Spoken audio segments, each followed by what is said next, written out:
Hey everybody, in this video I'm going to be showing you guys how to transfer full Google account and data to your second phone.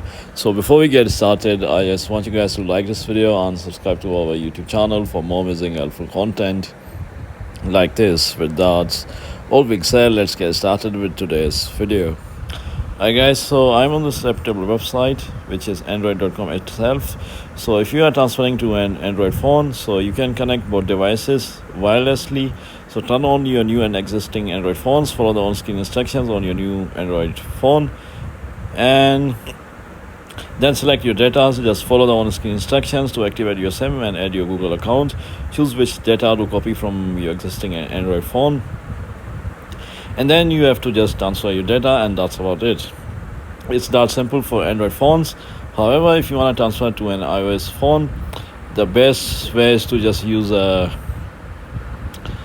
your old iPhone's Lightning cable. So follow the on-screen prompts when you connect your Android and iOS phone using the cable, and yeah, you can just transfer using this method. This is the best method.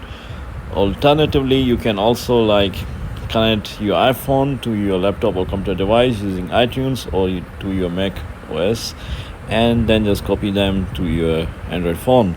So yeah guys, this is how you do it. If you found this video to be helpful, also you can make a Google Drive backup as well on Google Drive, or you can also select settings for some applications like WhatsApp, so they make an online backup, so you can get it on your second phone when you log it into your old account. So yeah guys, that's about it. If you found this video to be helpful, then thanks for watching, and I'll see you in the next video very soon. Peace.